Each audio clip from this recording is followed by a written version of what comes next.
a Soviet Army memorial. After the Second World War, in 1944, many soldiers, Soviet soldiers, perished, setting Lviv free from the Nazi occupation, and many of them were buried on the special field just behind this wall, to the right of the bus.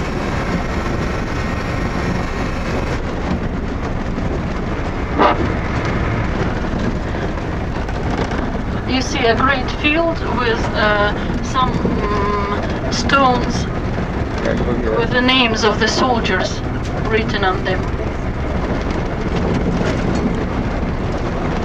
And this place is also famous because in the 17th century, in 1648, the army of Bogdan Khmelnytsky, the leader of the Ukrainian war against Polish persuasion, stopped here, and here was his headquarters. And now we go to the street which is called Lychakivska, and it is the street that leads to the south.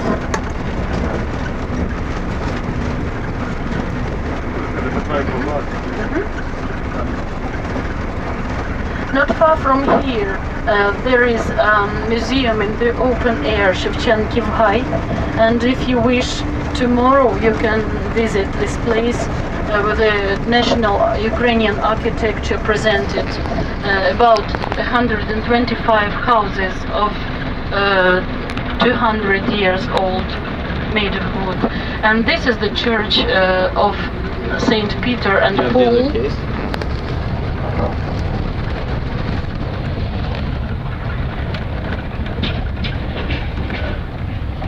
This street was one of the streets of the city where the first electric trams appeared in 1894. And before that, the inhabitants of this district earned money keeping carriages with horses as a transport in the city. So they didn't like the tram because it was just a competition that they couldn't stand.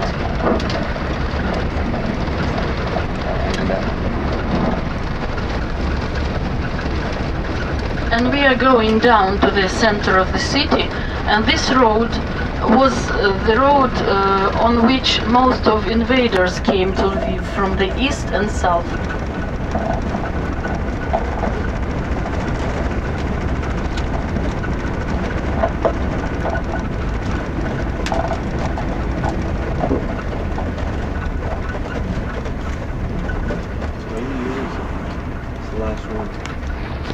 So, while we are moving to the city, I would like to tell you about the Lviv history in general.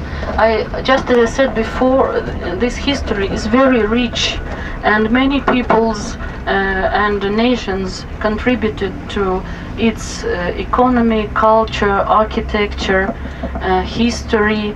They were Ukrainians, Poles, Germans, Jews, Moldavians, Armenians, Czechs, and many other nations. And the history of Lviv can be divided into several periods. First period is Ukrainian. It lasts from 2040s until 1340s, when the last prince of the dynasty died, and there were no heirs of the throne. After that, Polish king Kazimierz the Great, or Kazimierz III, came to Lviv and captured it. He took the crown, the throne, treasury, and all the symbols of power, and burned the city to ground. After that, for 9 years, Ukrainian noblemen tried to rule, and in 1349, Poles came again, and Kazimierz the Great captured power, and the Polish period began. That period lasted until the end of the 18th century, and in 1772, after the first separation of Poland between Russia, Prussia and Austria, this land, Galicia, came into the hands of Austrian Empire. And from the 1772, the Austrian period began. And it lasted until the beginning of the 20th century, in 1918, when the First World War finished. Poles, in the result of the Polish-Ukrainian War, captured power and kept it until 1939, until the beginning of the Second World War, when Poland was invaded by Nazi and Soviet armies. From 1939 until 1941, it was the period of first Soviet power. And then Nazi attacked the Soviet Union, and from 1941 until 1944 it was a period of Nazi occupation of Lviv. And from 1944 until the 90s of the 20th century it was a Soviet period, and from 1991 Ukraine became independent, and Lviv now is absolutely Ukrainian again.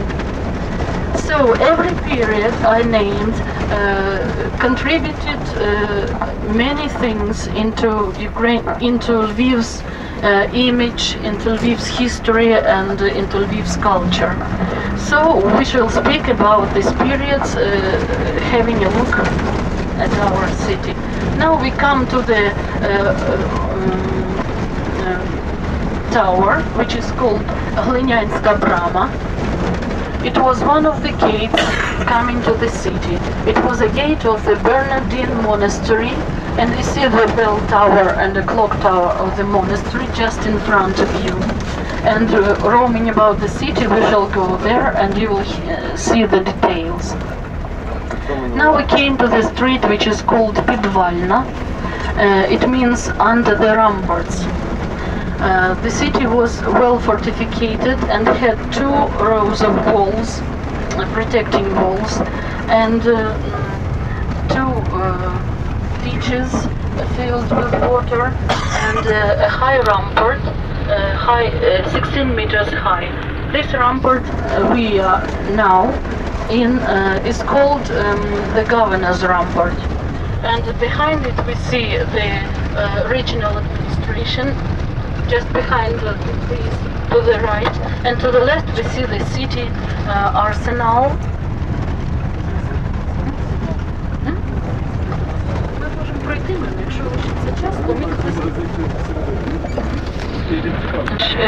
During our tour, you just say, you shout, "Stop! I want to go there," and we shall go to the place you wish. Now we are going to stop here and to leave our... No.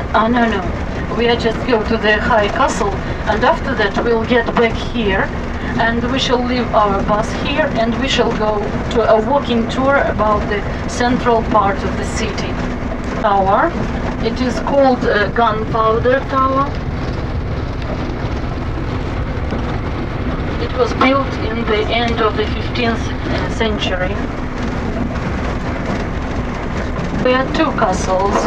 One of them was situated on the hill of the mountain, on the top of the mountain, and another was in the center of the city. This high castle was erected first by Prince Danilo Halitsky, and it was made of wood. As I said before, it wasn't convenient to live in the castle itself because of the cold wind on the top of the hill. That's why the prince's courtyard was at the hill foot, and the castle was used only when it was necessary to protect against the invaders.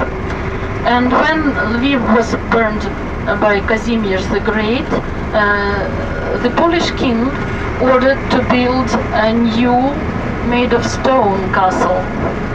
And we shall go and see just a fragment of that castle that remained on the hill. Called after Maxim Krivonis. It was a colonel of the army of Bogdan Khmelnytsky that managed to capture the castle, which for 300 years was inaccessible. It was very strong and had 3 yards, and it was, in fact, nobody couldn't capture it before. So here we leave our bus and go along the park, which is also called the High Castle, Высокий замок.